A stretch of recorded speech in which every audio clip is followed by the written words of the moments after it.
अस्सलाम वालेकुम दोस्तों। पाकिस्तान क्रिकेट टीम के ज़बरदस्त बल्लेबाज फवाद आलम की जिम्बाब्वे के खिलाफ पहले टेस्ट मैच में शानदार सेंचुरी।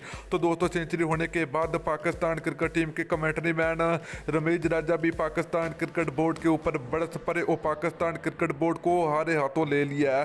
तो दोस्तों फवाद आलम के टेस्ट कैरियर को तबाह करने वाला कौन जिम्मेदार है? पाकिस्तान क्रिकेट बोर्ड जिम्मेदार, या फिर पाकिस्तान क्रिकेट टीम के बैटिंग कोच जिम्मेदार है, या फिर बॉलिंग कोच, या फिर पाकिस्तान टीम के हेड कोच? कौन जिम्मेदार है पाकिस्तान क्रिकेट टीम के फवाद आलम के टेस्ट कैरियर को तबाह करने वाला? तो दोस्तों तरह फवाद आलम पाकिस्तान क्रिकेट बोर्ड के ऊपर बरस पड़े और तनकीद करने वालों को भी पूरा जवाब दे दिया और इस तरह पाकिस्तान क्रिकेट बोर्ड के ऊपर तनकीद की है कि पाकिस्तान क्रिकेट बोर्ड आइंदा किसी भी पाकिस्तान टीम के खिलाड़ी का टेस्ट कैरियर हो, या फिर T20 कैरियर हो, या फिर ओडीआई कैरियर हो, तो जिम्मेदार पाकिस्तान क्रिकेट बोर्ड खुद होगा।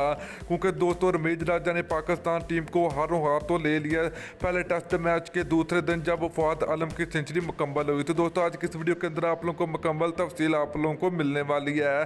तो दोस्तों अगर आप लोग भी पाकिस्तान क्रिकेट टीम के ज़बरदस्त बल्लेबाज फवाद आलम से मोहब्बत रखते हैं, फवाद आलम से प्यार करते हैं, तो जल्दी से इस वीडियो को लाइक करें, उसके बाद चैनल को सब्सक्राइब करें और साथ लगी बेल आइकन जरूर इनेबल करें।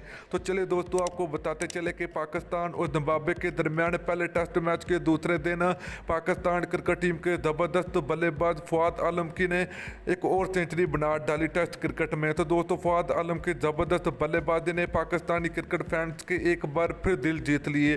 तो दोस्तों तरह फवाद आलम ने जिम्बाब्वे के खिलाफ पहले टेस्ट मैच के दूसरे दिन 108 रन बनाकर नॉट आउट है। तो दोस्तों इतना फवाद आलम ने अपने टेस्ट क्रिकेट की चौथी सेंचुरी भी मुकम्मल की है। तो दोस्तों इतना फवाद आलम के सेंचुरी होने के बाद पाकिस्तान टीम के कमेंट्री मैन रमीज राजा भी पाकिस्तान क्रिकेट बोर्ड के ऊपर बरस पड़े।